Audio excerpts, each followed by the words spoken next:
Dans cette vidéo, nous allons parler des types de traitements chez la poule. De façon générale, nous avons deux types de traitements. Les traitements à base des produits pharmaceutiques, où on parle aussi de la médecine moderne, et les traitements à base des plantes naturelles. Mais tous ces traitements ne peuvent fonctionner à la longue que si l'hygiène est respectée. Là, on parle de la prophylaxie. C'est la raison pour laquelle cette vidéo vous sera présentée en trois parties. Nous allons parler de la médecine moderne. Secondo, nous allons parler de la médecine traditionnelle. Et en dernière position, nous allons parler maintenant de la prophylaxie. Et si cette thématique vous intéresse, n'hésitez donc pas à vous abonner et activer la cloche de notification et partager surtout. Et je vous invite surtout à rester jusqu'à la fin de cette vidéo. Pour le traitement à base de la médecine moderne ou les produits pharmaceutiques, voici les différents groupes de produits à utiliser chez ces animaux. Les antibiotiques lorsqu'il s'agit des infections, c'est-à-dire les maladies causées par les virus et les bactéries. Comme exemple de maladies causées par ces virus et bactéries, on a la pasteurellose qui est causée par une bactérie et la variole aviaire qui est causée par un virus. Le second produit utilisé chez ces animaux est les vermifuges, les déparasitants.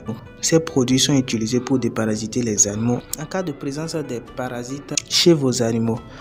Aussi les déparasitants externes pour les ectoparasites comme la gale, le pouls, les mouches, les punaises. Concernant les traitements à base des plantes, voici les différents traitements selon les infections. Le premier est la feuille de moringa ou la poudre de la feuille de moringa qui consiste à traiter les infections virales, bactériennes et aussi joue un rôle très important dans le déparasitage des sujets.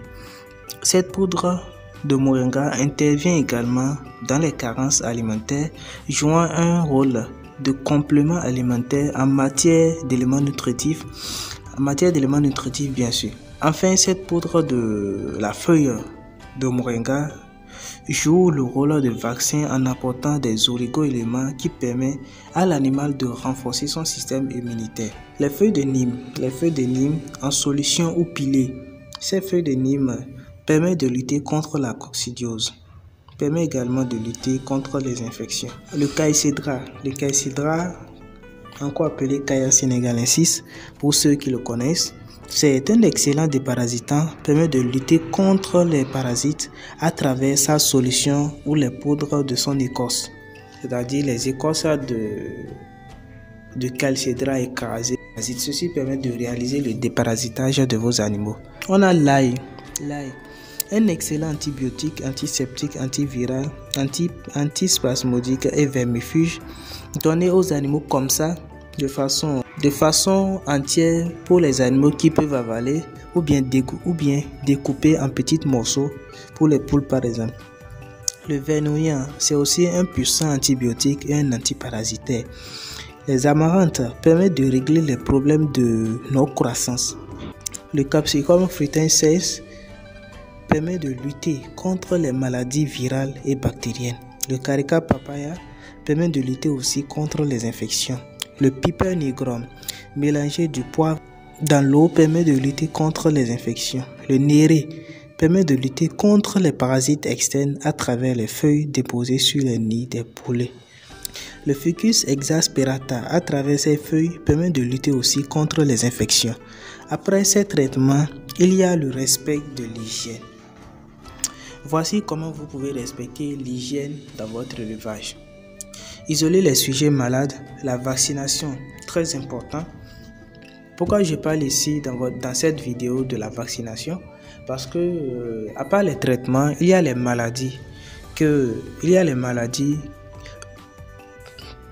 lorsqu'ils font leur apparition dans votre élevage, ces traitements ne peuvent plus fonctionner. À part les traitements naturels, à base des médecines modernes, ces traitements ne peuvent plus fonctionner. Donc il faut passer par la vaccination. Au cas où vous ne connaissez pas les traitements naturels, bien sûr, pour pouvoir prévenir ces maladies. C'est la raison pour laquelle j'ai décidé de vous en parler dans cette vidéo. le nettoyage et la désinfection des bâtiments et des équipements d'élevage.